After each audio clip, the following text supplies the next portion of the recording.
басына ұру деген нәрсе оларға уже болмайды вообще. Сен кетіп қаласың түбінде. Істейсің ба, до конца істеп тастау керек та. Өлімін адам таппайтындай істеп тастау керек та оларды. Вот солай істесең вот натуре. Жігіттер мысалға ұйымшыл болса, бәрі бір-бірінен.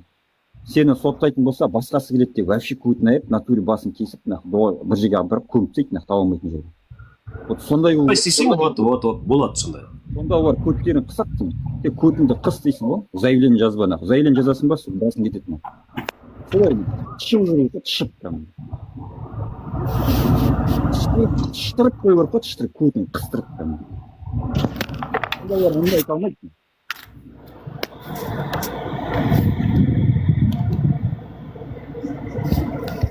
Просто бізде бірлік жоқ мына. Соның кесірі. Ай, ол бірлік деген нәрсе мынандай ғой, кім Әлбек. Вот сен TikTokта ғана көріп жүрсің ғой, бірлік емес. Вот бүкіл TikToктың әлемін көріп алып, бүкіл қазақстандыққа решение қабылдау, ол біз үшін қате нәрсе да. Ол безвиртуальный әлемде болып жатыр. Құран бағыштау, айт мерекесі, жұма намаз, жастарымызды қаншалықты жұма намазға барып жатыр. Ол безвиртуальный әлемде Әлбек болып жатыр. Просто мынандай сүмелектер отырып алған, просто бір комнатаға тығылып алғанда, анау мұсылманның құдай тамағында қатысып, сонымен Құранда болады да, соның тамағын жеп келеді да, мұсылмандардың Құранда болып, мұсылмандардың аумин деп жасап келеді да, үйіне келеді да, соның тамағын жеп отырып, үйінде соның тамағы асқазанда қорып тұрып, мұсылманды жамандайтын бұндай сүмелектер көп Қазақстанда. Түсіндің ба? Бұларды сен таппайсың. Бұлар отыра береді. Бұлар ақиретке дейін болады. Пайғамбар саллаллаху айтты ғой, бұлар ақиретке дейін. Осылар болады. Мұса алейхиссалам кезінде айтты ғой, мысалы, иә Раббым дейді да, мысалы, жалпы мені жамандайтын адамдар сондайларды шектес деген кезде Алла тағала айтқанда, Алла тағала айтқанда, мен туралы адамдар жаман ой пікір айтқан кезде сен қайдасың деп айтады дейді да. Көрдің ба, бұларға сен ештеңе айтпай ақ қой, бұларды не істейсің, бұлар жүре берсін. Бұлардың жүргенінде пайдасы бар. Бұл сүмелектердің ше. Сол оңтүстік жақта көп болып тұр ғой осылар, біздің жақта жоқ та бұлар. Қай жақта көп, қай жақта бар, орталық Қазақстан, оңтүстік Қазақстан білмеймін ғой, енді бәрі бір қазақ қой. Бірақ анау, мен ойлаймын, бұлар анау кезінде мен ойлаймын, кезінде репрессия кезінде, Сталин кезінде, репрессия кезінде мүлкі көп қазақтар болды ғой, мүлкі сатқын қазақтар болды ғой, елін жерін сатып кеткен. Солардың ұрпақтары келіп, Қазақстанның арасына, қалмақтың ұрпақтары или қалмақпен құда болған ұрпақтары келіп, Қазақстанның арасына іріткі салып отқан сүмелектер ғой деп ойлаймын. Сазып өрі батсынар мен кеткеннен кейін түсіп кетіп жеңілдеп қалдым ғой. Енді мақыл ғой. Бүйтесіңдер қойыңдар. Шайкамен мен тең ба дейді, тақырыпқа байланысты не айтасыңдар, жалпы ой пікірлерімді айта кетсіңдер. Қантерден бастайықшы. Тақырып солай екен ғой жалпы. Көтіңді қыста, денеңді боста, короче. Сірілтіп шына. Жоқ, Әлбек, сондай нәрсе де қараш. Бұндай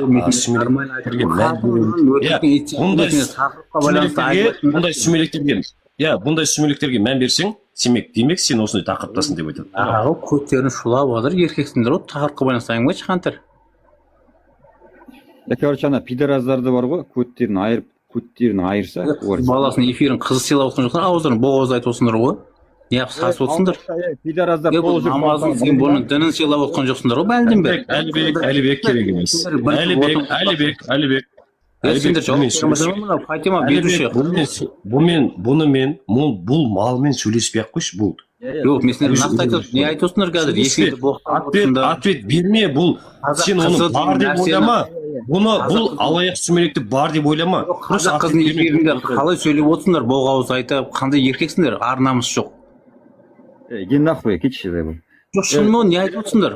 Ауыздар боғауыз. Әлібек сөйлемес, Әлібек. Мен айтпайсыңдар, қарындасының эфирінде боғауызды сатып. Берме. Сен қазақ қыздарын сыйлап отқан жоқсың, қазақ қыздың эфирінде сен қарындасын өйстіп отыратын болса, әңгіме айтып отырса сен қалай қарайсың? Мақал қазақ адами тұрғыда. Жауап беріңдерші осыған. Жапшы аузында хантермен сөйлесетін. Мұны тақырыпқа байланысты әңгімелердің жеке ой пікірлерің жоқ болса, мен айта кетейін, сендерден бар үміт қайран жоқ қой. Қаның бар, сапқасын бар, көптің бірі көттіңдер. Сен араласып қойшы, араға кірмеші, кетші бар. Не үшін отсыңдар? Айтыңдаршы, не тақырып, не қозғалысты отсыңдар, айтыңдаршы. Қантыр екеуміз әңгіме соғып отырық, сен кетіп қойшы дейін. Екеуің бір группа ашып отсыңдаршы, WhatsApp-тан әңгіме айтсаңдаршы. қазақ қыздың эфирін боқтамай, ауыздарын сасытпай, өздерінің қандай достижение дәрежеде екендерін көрсетпей. Сен уже сен түсіп келгеннен кейін пәк болып қалдың ба сонда? Ішіндегі бәрі кетті ғой. Мына көрдің ба? Не ғой? Өзі надандық та мына. Қарасай Хантер, күлкін өзі надан адам болған ау. Бір есігін бір жыл бойы пәк болып қалдың бәлем сонда? Боқтамай қалдың ба сонда? Иә, пәк болып қалдың. Мынаны қараңдар да сен нақты айтып отырмын. Мен ойлаймын, осы тәңіршілердің барлығы, ана сүмелек атеисткалардың барлығы солай деп ойлаймын, ана түсіп келген кезде өтірік во время андай бір. Короче, дінді қозғайтын болсаңдар, анау мұсылман мемлекеттер соғысып қырып отырып, барсыңдар соққа, барасыңдар ма? Олар да мұсылман ғой. Болды. Успокойся. Не дейсің, айтшы. Не ой пікірің бар? Не дейсің, айтшы. Сағатқа байланысты ой пікіріңді айтшы, Хантер. Сен өзіңді айтшы. Чайка мен ЖП тең ба дейді. Сен не дейсің ол жайлы? Мен Бұл жерде тұр ол тақырып. Сен алдында тұр, тура экран алдында тұр, Фати. Өтірік айтпа. Сен ол жайында сен Джекс не айтасың? Айтшы соны. Фатима, шаржың. Мен Қоя тұрыңдаршы болды. Иә, ладно. Жастарыңыз қайлы қалайын айтсаңдаршы. Жалпы мынандай ғой. Фати, ей, тоқташы, мен Фатимамен сөйлесіп отырмын. Фатиманың эфирін вообще боқтаман да. Кодтерін дайырамын. Сен святой болмай Қой, Фати.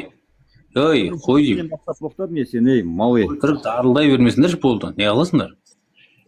Сен, ей, зайбақ қатын құстамай кетіп қойшы деймін саған, ей. Я, ауыздарым бос болып отырмын. Фатима, маған модыр бере салшы саған. Бермейді саған, бермейді. Арманда модыр бересің ба, бермейтін ба? Фатима, шын Мен нақты айтып отырмын. Фатима, модыр бересің ба, бермейсің ба? бермеймін ешкімге. Қысыңдар, шынында ма? Не модыр? Екеуің эфирінде боқтатқыз қойып отыра бермей кеттің. Давай. Тайшы. Шынында ма? Не тоңқылдап аттың? Не боқтатсыңдар? Иманнан бас ауырып жүрді бұны. Айтпайын деген сөздерін бәрін айтып жатып бұны. Мен естіген жоқпын. Магазинге кетіп қалғам. Жақсы болып естіген.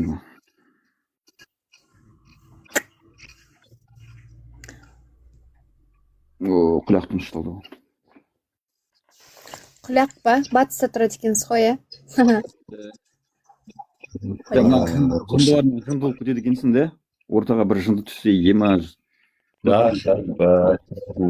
Анамен кәдімгідей сөйлесіп, сөз тыңдамайды ғой, қатын сияқты сенімен сауғаласып отырады ғой. Тең ба не деймін, не жазбайдың, Фати? Ой, анау Не ол көрінбей тең ба тұр. деймін? Бүйтіп, удалить етіп тастағам. Қазір әлі көрініп тұр ма?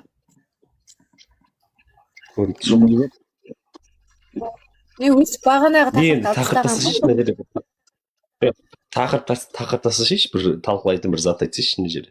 Отырайық та сөйлесіп. Бір-бірімізге ұрсамыз ба, не істейміз тағы да? ақша десең, Короче, бізде Оралда бар ғой, пидораздар көшеге шығады ғой. 15 Pro Max-тың чехол қанша болып отыр? Фати?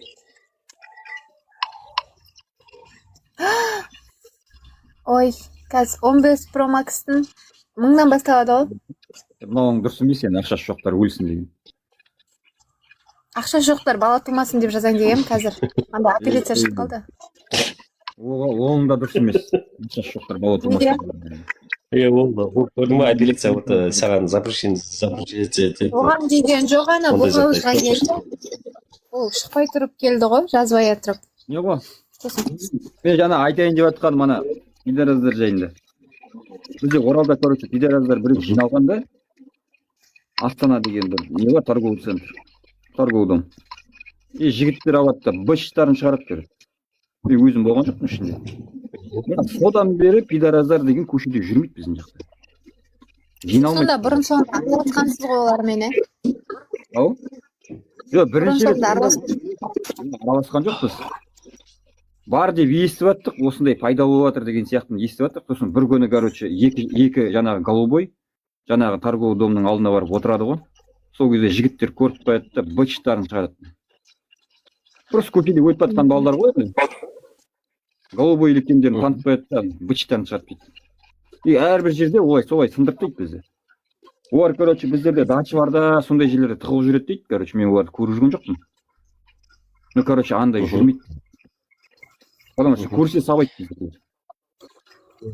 Дұрыс қой, көрсін сабау керек қой. Бәке, маған салып жібересің ба? Нормально. Алматыда спокойно жүреді екен. Мен соған таң қаламын да, просто Алматының жігіттері қайда қарап түсіндірді деп да. Қандай розылар бар. Операция мақұлданды дейді. Қандай әдемі розы бар. Розовый керек емес. Нормально чехолдарын жоқ па не сонда? Тағатын. По-мужской, бір герб бар. Гербі бар, сонда чехолдар жоқ па сонда? 15 проматис бар. Иә. Андай бар вообще, барбара ғой. И материалы күшті, сосын темір бар емес па, дөңгелек. Сол держатель болады. Сосын материалы күшті. Мынандай светі бар оның. Осы серый светі әдемі. И Қазақстан деген жазылады ғой, еще герб тұрады ғой, білесің ба? Сондайлар бар ма? О, менде эстер тұрғана қалып, мынандай майт атқаныз. Қанша тұрады дейсің? Сондай болса, сондай салып жіберші мен. Мына жақтан тақып. Иә, дәл өз. Иә, дәл өз. Именно, сонға жоқ. S24 ультра алсам. Кере ма, неге сендерге? Алмаймын уже. Жоқ қой ондай. Сондай болса салып жіберсең болар еді ше. Ақшасын төлей жіберемін. S24 Патриотсыз ба? Патриотсыз ба? Патриот. Шарманнен ғой да мен. Иә, Қазақстан жақсы көремін ғой мен. Фу. Қай жерін бақтырсыңыз? Мен ана даже машинадан алдым да ше, анау не тұрады? Гипотей. Әлібектің Ақшасы ғой. жоқ адам, ол ақылы жоқ адам. Егер ақылды адам болса, оның ақшасы болады. Мен сөзімде қайталапсың? Сен айтып қойдың ба? Онда екеуміз ой пікіріміз бірдей. Мен үшін, короче, өмірдің басты байлығы Мынандай бақыт. нәрсе бар. Әкеден қалған мұра бар. Бай адам болса... Әкеден қалған мұра балаға мұра болмайды. Мұра бар. Қумашы. Әкесі байына болмайды деймін. баласын тастамай. Апар. Әкеден қалған мұра, әкенің өзінің жылы бар, басқасы бар, ағайын туысы бар, соны жинап терген бәрі соған кетеді. Атадан мал қалмай ма? Сен не қуғытсың я? Кетші көше. Атадан тал қалады. Қумай, малда қалады жар емес. Атадан сен сияқты малдар қалуы мүмкін, Әлібек. Жоқ, серьезно айтамын. Неге ондай сендер? Бәнді өздері мені көтіме тіл тигізіп, енді тілдері боп отырды мына жерде. Фатима, мынаны шығарып жібер деймін. Мына қаян басты. Ол кім? Мына Джекс деген қаян басты шығарып жіберші. Қаян бас деген кім? Осы жаңағы Джекс. Тиіспесеңдер, что? Келіп алып мына мальган ұрып тұр ғой. Бірдеме деп мына. Кіргізбеші мынандай малдардың. Тиіспендер, бұл негізі мұсылман жігіт қой, просто нормально түсіндіріп жүрмейсіздер ме? Кім шығарып отқан қай мудырын? Білмеймін. Саусағын сынып ал мен дұға тілек періштеден сразу прямой же төбеге жетсін. Бүгіннен айналайын, отырсыз қарғамай көке. Тамақ істеп отырып саусағын пышақпен кесіп ал. Сол кезде мен несін аласың. Жүйелі қарғыс егесін табады дейді. Тамақ істемейтін еркек шығар, ол қаяқтан білесің. Шолпан ба, Бадрис апа? Қайсың бұты да анау сәл қорқып бүгін ше анау. Ойлайсың деп. Ат деп көтің. Тіліңмен жағыңа сүйенбе. Жалпы мен сұрақ қояйын сіздерге. Жопа зима. Ақшасы жоқ адамдарға заказ берем бүгін дейді. Там что сай Бадрис апа. Ақшасы жоқ адамдар сіздерге екі таңдау беріледі да. Ақшасы бай адам боласың, және бай адамдар ғана тірі қалады. Кедейлердің барлығы өледі десе келісесіздер ме? Әлде кедей болып өмір сүресің, бірақ ешкім өлмейді десе.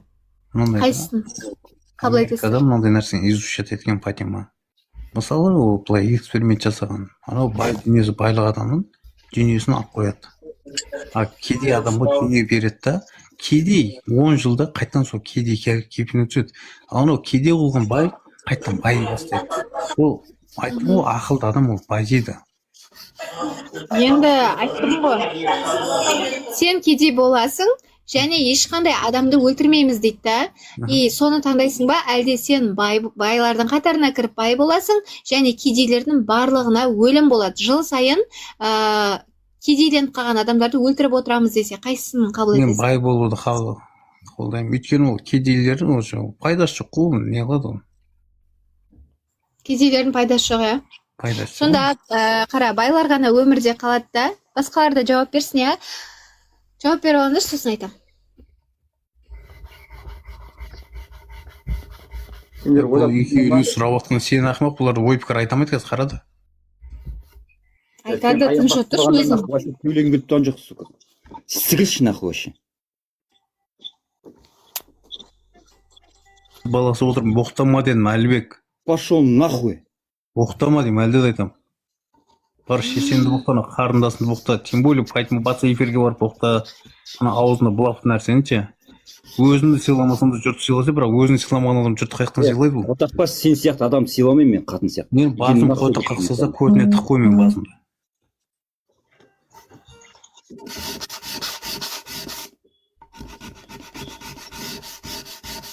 Мақыл, енді айтыңдаршы, ой пікірлерін болса айтыңдаршы. Пошел нахуй деймін саған, ей.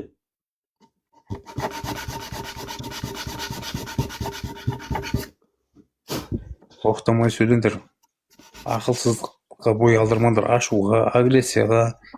Тем более айт кезде адам кешірімшіл болды да. Бүткіл нагрузканы тастаңдар. Дұрыс. Джекс па или Джекс па? Мұны Хантер енді өйсі, бірақ көтінде орын жоқ, өйсі сөйлеп отыр маған ұнап отыр. Жақсы, бол чина бір ше жүрген. Джекс ұстаным қандай сенің балам? Ұстаным нағыз қазақ ұлты, соның тарихын көркем түрде соны жетілдіре білу, дамыту. Ислам дініне көзқарасың қандай сен? Ислам дініне көзқарасың қандай? Өте жақсы. Білімділікпен ислам дініне ұстанып отқан жандарға қоғаммен, ортамен араласып, ешқандай насихаттанбай, өзінің ақыретіне дайындалып, ойланып, тазалықпен жүргендер, білімділікпен ұстанып жүргендер өте жақсы. Сен соны қолдайсың ба, қолдамайсың ба? Мен қолдаймын, бөліп жармайтындарды, сені кәпірсің деп үкім шығарып қоятындар ұнамайды маған. Өздері шешім қабылдайтын, бір Алла тұрып, Алланың сөзі деп пиқат дей беретіндер ұнамайды. Ол адаммен емес, ол жарайды. Қоғамнан алыстап кеткен да олар. Болды, түсіндім. Сен ондай дінді ұстанбайсың бірақ, е? Дінге деген көзқарасым өте жақсы. Дінді білімсіз адамдарға мен көзқарасым өте нашар. Жоқ, ұстанбайсың өзіне, ислам дінін ұстанбайсың, е? Жоқ. Не үшін ұстанбайсың? Не үшін ұстануым керек? Жарайды. Не үшін ұстануым керек дейсің, жарайды. Онда сенің ұстанымың қандай болды? Тәңіршілдік па, атеизм ба, или? Мен ондай ұстанымда жоқпын. Ал мен сонда Алла тағаламен дініме қарап қабылдаймын сонда? Жалпы, Джекс, сен Құдайға сенесің ба? Сенемін. Құдай қалай сен үшін бар деп ойлайсың? Ол тылсым дүниеде біз оны баяндап, оны елестетіп, сен анау қолымен жаратты деген кезде біздің адам қолы емес ода. Бұл түсінікте болмау керек та. Біздің фантазиямыз жетпейді да, оны бейнелей алмаймыз да. Бейнелеуге тура келмейді ол. Жарайды, сен адам кейпіне ендіріп алғанда ол. Қара, бейнелей алмайсың. Бірақ саған үйретті ме сол Құдай бар деп біреу? Иә, үйретті. Кім үйретті саған? Әкем айтты. Кешем айтты. Қоршаған ортада есім жинағаннан кейін, осы қоршаған ортада адамдардың жалпы түсінігі үйретті мені. Жалпы әкең ислам дінінде болды ма? Жоқ, намаз оқымаған. Намаз оқымаған. Қандай дінде болды әкең? Дінде болғанша ешқандай дін ұстанған жоқ. Дінді ұстанбаған, бірақ деист болды ма сонда? Ол былай келгенде деисттік көзқарас деп айтуға болады. Деист көзқарас. Сен де тоже сол деист көзқарастасың, е? Мен де деисттік көзқарастамын. Мынау қазақтарда айтады жалпы әруақ дейді. Әруаққа сену, әруақтан қолдау күтеміз дейді да, ол сонда Құдайға сенім арту керек па? Әруаққа сенім арту керек па? Қалай ойлайсың негізі, Джекс? Әруақты сен қалай елестетіп жатсың? Әруақ деп қалай айтылған? Жоқ, Джекс, қалай ойлайсың? Қазақтарда айтады да жалпы, қазақтарда болғанды білмеймін еді. Прямо тәңіршілдерде айтады да жалпы, әруаққа сену керек. Маған енді сұрақ қойып отырмын ғой. Әруақты мысалы қалай бейнелейсің, сол қандай түсінікте сенің түсінігің бойынша?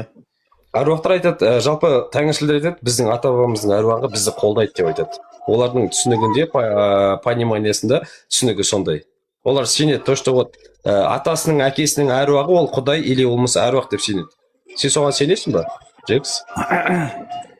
Жоқ. Оған сенбейсің, иә? Жоқ. Сенің ата бабаңды, сені жаратқан ол құдай, иә? Бір құдай деп түсінесің ғой.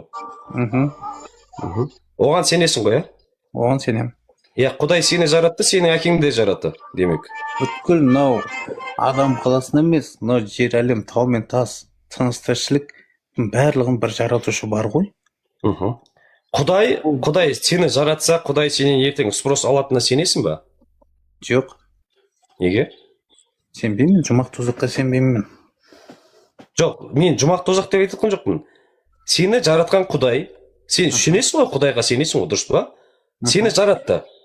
Бірақ, қара, сен жараласың да, Құдай әділетті сені жаратты ма, әділетсіздікпен жаратты ма сені? Ол жаңа беймәлім ғой. Жоқ, енді қара, сен Құдайға сенесің. Қарашы, Джекс, дұрыс па? Иә. Құдай сен үшін ол Құдай әділетті ма, әділетсіз ба?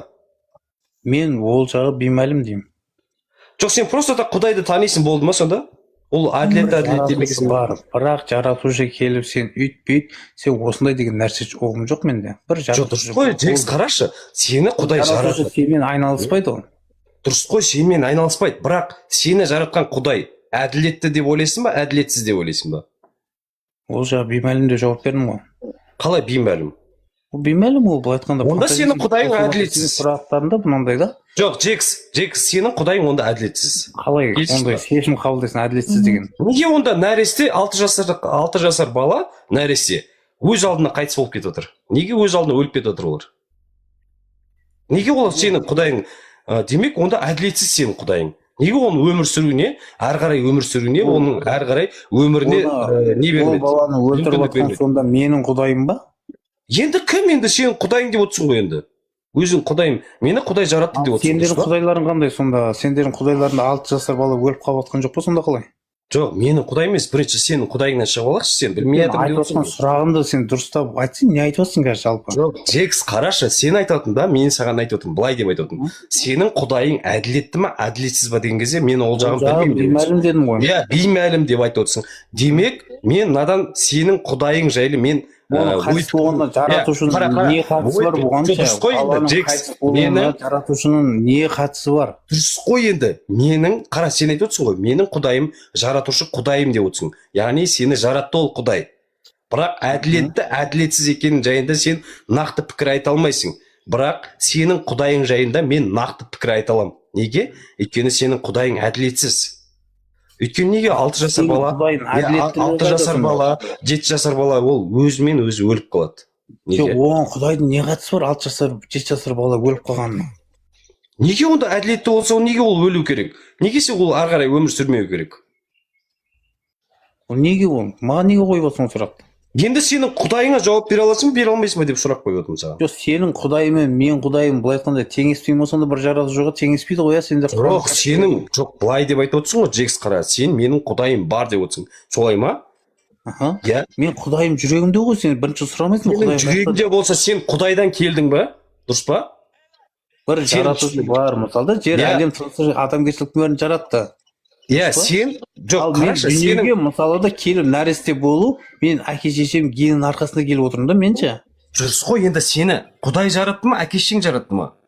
Сенің түсінігіңде. Мен бұлай айта аламын, мен әке шешем өмірге әкелді деп айта аламын. Өмірге әкелді. Құдайдың ешқандай бір рөлі жоқ. Ойлап сана сезімін айта кетейін мұны. Бір жаратушы, мына жер әлем, тау мен тас, тыныс тіршіліктің бәрін жаратты да, ол бар.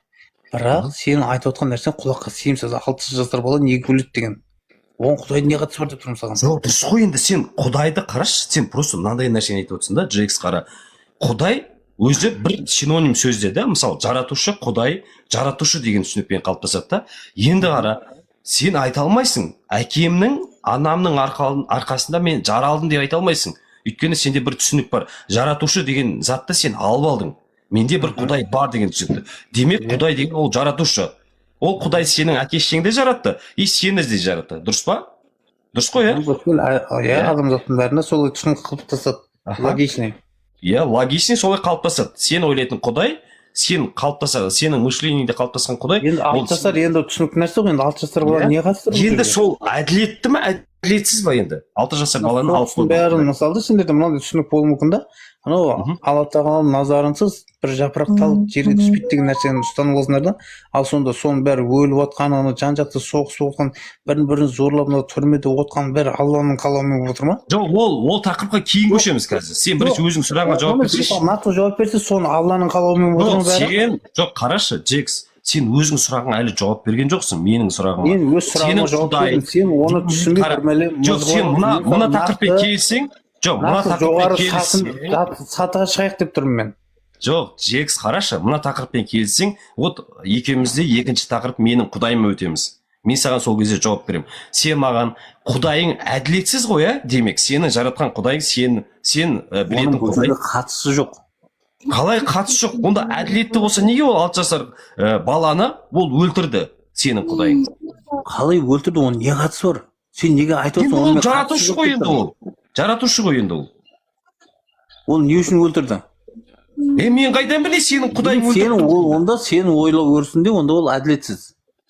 Я, мен үшін ол әділетсіз. Сенің құдайың әділетсіз деп мен танимын сенің құдайың. Аха, болды. Ол түсінікті. Енді ары қарап. Болды, мен сенің құдайыңды әділетсіз деп танимын, болды. Болды, ол түсінікті нәрсе. Мынандай нәрсе бар ғой, жер астында тыныш жату үшін жер бетінде тыныш жүру керек дейді да. Ал сен мына жерде қоғамда зиянын келіп жүрсең, құдайдан не көмек сұрайсың?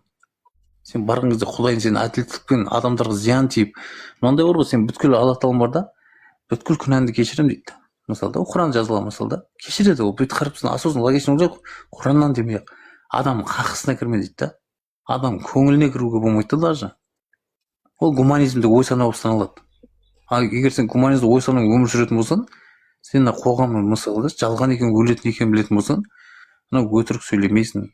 Біреудің ақысына, хақысына кірмейсің. Солай жалпы. Сен былай келіп соған бәрі Алланың қалауымен болып отырған бәрі десің, қателесесің. Әрбір адам болса өмірде өз өмірін өзі құрайды. Жақсылық болсын, жаманшылық болсын, екі қол іс-әрекетімізбен бастаған істейтін мимен, істемейтін мидың әсерінен болып жатқан жағдайлар. Енді Джекс, мен саған жауап берейін. Жалпы мынандай нәрсе бар да. Қайтар дүние деген нәрсе бар, білесің, Қайтар дүние деген нәрсе. Мен қайтар дүние барып келген ешкім жоқ, ондай мен олайтқан фантастикаға себеймін. Айтпай-ақ қойсын. Жоқ, бұл фантастика емес. Қараш, мен қайтар дүние деп нені айтып отырмын? Саған нені ескеріп отырмын? Жалпы қараш, бұл өмірде сен біреудің ақысын жеп қоятын болса, по-любому сен ол затты сен білмеген түрде ол саған қайтып келеді. Либо бала шағаңнан, либо әйеліңнен, либо сенің немереңнен қайтып келеді. Ол нақты зерттелген нәрсе да. Ол сен біреудің ақысын жеп кетемін деп ойламайсың, мысалы, допустим. Енді қара, мен айта аламын, жалпы біздің дінімізде Құдай жаратты. Аллах тағала бізді жаратты. Ертең біз соған қайтушымыз. Ертең біз есеп береміз. Неге?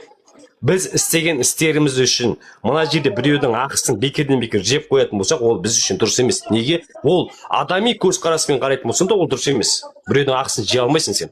Біреуге тіл тигізсең, біреуге сөзіңмен, ісіңмен, и так далее осылай істейтін болсаң, сен әдемі түрде жұмаққа кіріп кете алмайсың. Неге? Өйткені сен осы өмірдегі адамдардың барлығын ақысына кіріп кеттің сен. Поэтому сен әдемі түрде жұмаққа кіріп кете алмайсың. Мысалы, жұмаққа аңсайсыңдар, екі анары тоғысыған қор қыздар бар деп сенесіңдер. Дұрыс па, соған әрекет жасайсыңдар. Егер мен саған бір нәрсе айтайын қаңдар, Алла тағала жоқ екенін білген күні сендер қылмыс жасайсыңдар. Сендер қорқып қана өмір сүресіңдер. Сендер біреуді зорлайсыңдар, біреудің барып ақысына кіріп біреудің бір нәрсесін ұрлап кетесіңдер. Сендерді тоқтатып тұрған Алла тағала жоқ деп айтып қалған өзіне де ол нәрсе сондай қорқып өмір сүрген екен, сол Алла барға есеп болған екен солай. Сен ақылма. Сендер қылмыс жасайсыңдар. Именно. Джекс қара. Жарайды. Аллахтан қорқып. Сендерді тоқтап тұрған соңғысы ол мойындалар келмейді. Джекс, қараш сен мынандай нәрсені ойлайсың да. Мысалы, Аллах тағала запрет қояды. Зина жасама дейді. Неге запрет қояды? Қара. Жоқ, тыңдашы. Джекс, мен саған мынандай запрет айтамын. Қара, Аллах тағала айтады, запрет қояды. Біреудің ақысына кірме дейді. біреудің ақысына кірме дейді. Қазақтың қара сөзінде де жазылған ол. Жоқ, қараш, тыңдашы, Джекс. Ала жібін аттама деген. Жоқ, тыңдашы, зина жасама дейді. Зина жасама дейді. Біреуді артықсыз кінәлама дейді. Біреуге айып төкпе дейді, өтірік айып төкпе Ол дейді. бізде жаманнан үйрен, жақсыдан зерен деген Енді бізде ондай сөз бар. ислам, жоқ қара, ислам, бізге келген ислам, осы нәрмен, Исламда ғана бар емес қой ол сөз. жоқ қара, осы нәрселерді алып келсе ислам діні, сен, ол қара, кім, Фати, микрофонды өшіріп тұршы. Осы нәрсе сен үшін дұрыс па, бұрыс па? Қай нәрсе дұрыс па бұрыс па дейсің? Қара, ислам айтады, зинаға барма дейді. Біреудің ақысына кірме дейді. Біреудің ақысын жеме дейді. Біреуге айып төкпе дейді, артықтан артық. Біреуді кінәлама дейді. Дұрыс қой. Иә, ислам сонда діннің мынандай діннің концепциясы ар намыс ұят ождан осы 4 нәрседен тұрады да. сол енді қараш, осы нәрсе Ар намыс ұят адами көзқараста ислам қара, адами көзқараста айтып отырсың, Google ақтарып келіңдер, Википедия ақтарып келіңдер. иә, сен үшін ислам діні ол жақсы зат па, жаман зат па? Енді қалай ойлайсың? Ол жақсы зат қой, дұрыс қой. Сендер сол нәрсенің жоқ екенін біліп, көздерің жетіп, дініңді ғана ұстап тұр, діннен шығатын болсаңдар, сендер айтып тұрмын, қылмыс жасайсыңдар сендер. Ойбай. Сендер құлап өмір сүресіңдер да. Өйткені мен нақты білемін да, нағыз былай айтқанда Құдай жоқтығын біліп тұрып, адамдарға зиян тигізбеген адам, вот сол дұрыс адам. А сендер мысалы көбісі жүр ғой, егер сол нәрсенің жоқтығына көз жеткізетін болса, ананы барып зорлап кетеді, ананы барып өлтіреді, Қазақстан заңы болып қана да біз зайырлы мемлекет болғанымыздан қуанамын. Онда біз салт дәстүрді не дейді?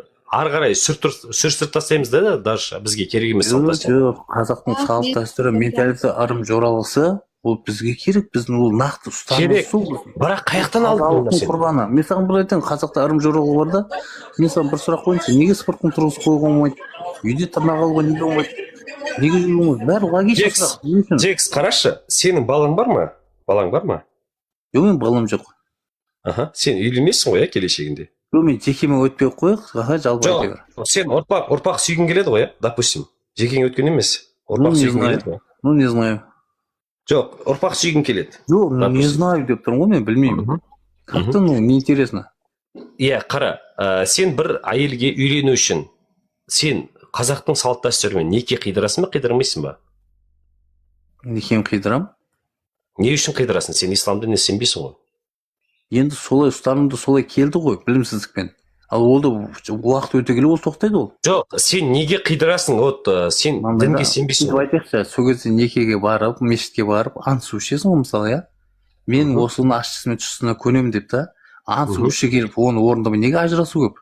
Ақыры Құдай қатты сенеді. Жоқ, Джекс, аттамай ақ қойшы. Нақты сен сұрақ қойсын, мен сұрағын жауап берсей. Жоқ, қазақтың салт дәстүрінде неке қию дәстүрін сен қолданасың ба, қолданбайсың ба? Иә, аяғыма жеп біліп. Бірақ сен мұсылман емессің. Иманға қидырмаймын ғой мен. Кімге қидырасың? Мен ауылдың ақсақал, біздің анау әулетіміздің үлкен ақсақалдарына қидырамын мен. Қалай қидырасың? Кәдімгідей аяғыма қолымызға жеп байлап отырып қидырамын. Кәдімгідей қолымызға 2 кесе сүт алып тұрып. Жоқ, ол жерде дәстүр бар ма? Неке қию салт дәстүрінен басқа бар ма салт дәстүр? Бар, онда айтып тұрмын, ашуланбай қойын, бар. Нақты. Не деп қидырады ол? Не деп? Айтшы маған, не деп, қалай қидырады? Қазақтың батасымен қидырады. Қазақтың батасы қандай? Қазақтың батасы көп қой. Батасы көп емес, миыңды шашатпа, қазақтың бір батасын білмесін. Аралы сөзін білмей тұрып ше, ислам жайлы әңгіме айтпаңдаршы. Жоқ, тоқта, қазақтың салт дәстүрі. Отырып, ағайын туысқан арасында анау әулетімен қосып бата қайыру бар да, оны Құраннан келген деп айтпаңдаршы. Жоқ, бастарын жарып өлтірем. Қазақтың салт дәстүрінде неке қию салт дәстүрі бірақ түрі бар. Білесің ба оны? Қазір қадір ашума келесің, барды Википедия ашпас кез. Бірақ түрі бар ғой. Қазақтың салт дәстүрінде неке қию салт дәстүрі оның бірақ түрі бар. Яғни молданы шақырып деген нәрсе бар да, ЗАГС бар, ЗАГС бар. ЗАГС ол Қазақстан Республикасының конституциясы. Қара, ол енді некенді ЗАГС-на Каспиймен де қидырасың ғой. Заңнамасы зайты деген. Иә. Ерлі зайты деп бере ма? Жоқ, қара, ЗАГС қазақтың салт дәстүріне кіре ма? Қазақстан мысалы қоғамда конституциясына кіріп тұр ғой. Қазақстан Республикасының қидыртып қара, сен айтып Қазақстан Республикасының заңы, Қазақстан Республикасының заңы салт дәстүрге кіре ме? некені только бір-ақ түрі мешітте имамнан қидырады деп отырсың ба сен? Жоқ, қарашы, ЗАГСты айтасың да, Сен яп сұраққа жауап бермейсің. жоқ, ЗАГС. Ол салт дәстүрге кіре ме, кірмей ме? Айтшы, соны айтшы ма? Қазақстан конституциясында Қазақстан мен салт дәстүріне мен былай бөле айтқанда салайыншы кірмейді ол. сіздеріңізді, бөле салайыншы. Жоқ, ЗАГС деген нәрсе салт дәстүрге кіре ме, кірмей ме? Тоқтаңызшы. Кірмейді, Хантер, қараңыз. Сіз Қазақстан Республикасында өмір сүресіз бе? Или сіз Арабияда өмір сүріп отырсыз? Қай жақта өмір сүріп отырсыз? Арабияда өмір сүрсеңіз, хорошо, Арабияда өмір сүрсеңіз, онда олардың заңдары тікелей шариғатпен байланысты. Енді қараңыз, ал біз Қазақстан зайырлы мемлекет, дінді де дінсіздерді де қолдамайтын мемлекетте өмір сүреміз. Тіпті біздің қазақи салт дәстүрді де қолдамайтын мемлекетте өмір сүреміз. Біз зайырлы демократиялық елдеміз. Сол себепті сіздің өзіңіздің жаңағы діни салафизмдегі ұғымыңызды сіз пихат ете алмайсыз ешкімге. Салафизм емес ол Алла жолында неке. Мен әлі әңгімемді бітірген жоқпын, күте тұрыңыз. Сіздер тұрып аласыздар да, Құдайға шүкір, иә, бәрі мұсылман, альхамдулиллах, ішінде мұсылмандар да бар, мұсылман еместер де бар. Бірақ неге мен түсінбеймін, осы сәләфиттер особенно бүкіл қазақтың салт дәстүрін жоққа шығарғысы келеді, өзінің діндерін пихат, догмаларын пихат еткісі келеді, қап-қара киген анау киімдерін пихат еткісі келеді, сөйтті 4 қатынды насихат етіп, 4-ші, 3-ші қатындарын ігіп, талақтарын айтып, әркімге бір жолдас балдарына пихат етіп, сондай нәрсе істейді. Қаншама қазақтың қарагөз қыздары жылап еңіреп жатыр. Сіздердің мынандай не то дезинформацияларыңыздан, немесе уағызды жұтып айтатындарыңыздан, діннен кетіп жатыр ғой адамдар, кішкене ойлаңыздар. Сіз қалай Хантер тұрасыз да, сен үйтесің ба, сен бүйтесің, сен зайырлы мемлекетте өмір сүресің, дінді де дінсіздерді де қолдамайтын мемлекеттесің. Дұрыс айтасың, айтайын, мына тоқалды қолдамаймын да, мына эфир қазір 1 минутта Хантер. Қолдамаймын деп қандай ішпеші, бля, Чина, басқа сен айтпаш, блин. Осы сен айтасыңдар ма, уағыздарды әдемі тақанса, сипамай әдемі жеткізсе